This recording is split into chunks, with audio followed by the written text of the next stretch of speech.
কলকাতা টিভির পর্দায় আপনাদেরকে সকলকে স্বাগত। আমি পূজালি রয়েছি আপনাদের সঙ্গে। 13ই নভেম্বর 2025 সালে কিন্তু লালকেল্লার সামনে একটি সুইসাইডাল বোম ব্লাস্ট হয়েছিল বলে আমরা সবাই জানি।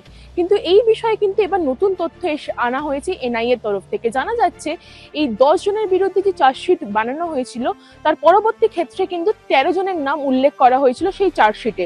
কিন্তু এখনো অবধি এনআইএ এর তরফ থেকে জানা যাচ্ছে এই 10 জনের মধ্যে থেকে 13 জনের মধ্যে থেকে 3 জন কিন্তু এখনো অবধি পলাতক বলে জানানো হয়েছে এনআইএ তরফ থেকে, এবং তার বিষয়ে কিন্তু জোরদার প্রস্তুতি বা জোরদার তদন্ত শুরু করা হয়েছে ইতিমধ্যে এনআইএ তরফ থেকে জানানো হয়েছে। পাশাপাশি এটাও বলে রাখবো, রাষ্ট্রসংঘ নিরাপত্তা পরিষদ 38তম analytical support and sanction monitoring টিমের রিপোর্টে বলা হয়েছে রেড ফোর্টের এই হামলাটির আল কায়দা অফ ইন্ডিয়ার সাবকন্টিনেন্টাল অর্থাৎ AQIS এর সঙ্গে আনুষ্ঠানিকভাবে যুক্ত করা হয়েছে, এবং পাশাপাশি নাকি তারা বাংলাদেশেও অনেক রকম শাখা প্রশাখা খুলছে যেখান থেকে বাংলাদেশ ব্যবহার করা সেখানে নতুন করে সেল তৈরি করার চেষ্টা, বিশেষ সতর্কতা রয়েছে এই রাষ্ট্রসংঘ তরফ থেকে। এবং জানা যাচ্ছে এই বাংলাদেশের সাথেও কিন্তু একাধিকবার তারা কন্ট্যাক্ট করার চেষ্টা করেছে, এবং ফলে কিন্তু জানা যাচ্ছে যে 10 জনের বিরুদ্ধে যে চার্জশিট জমা দেওয়া হয়েছিল এনআইএ এর তরফ থেকে সেটা কিন্তু এখন বেড়ে দাঁড়িয়েছে 13, এবং তার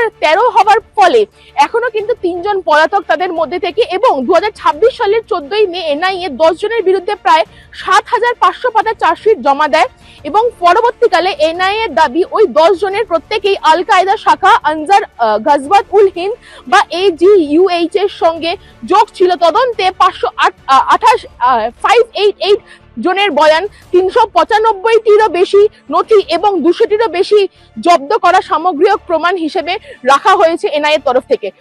তার ফলে কিন্তু জানা যাচ্ছে এনআইএ এর যে বোম ব্লাস্ট অর্থাৎ যে সুইসাইডাল বোম ব্লাস্টটা ঘটেছিল 10ই নভেম্বর 2025 সালে, সেখানে কিন্তু 10 জনের বিরুদ্ধে এনআইএ অভিযোগ দায়ের করেন এবং 10 জনকে গ্রেপ্তার করা হয়েছিল। কিন্তু পরবর্তীকালে যেটা জানা যাচ্ছে এই অর্থাৎ 27শে জুন যে চার্জশিট জমা পড়েছিল সেখানে কিন্তু এই 10 জনের বদলে কিন্তু 13 জনের নাম উল্লেখ করেছে, এবং তার পাশাপাশি এনআইএ তরফ থেকে কিন্তু এটাও জানানো হয়েছে 3 জন এখনো অবধি পলাতক এই 13 জনের মধ্যে।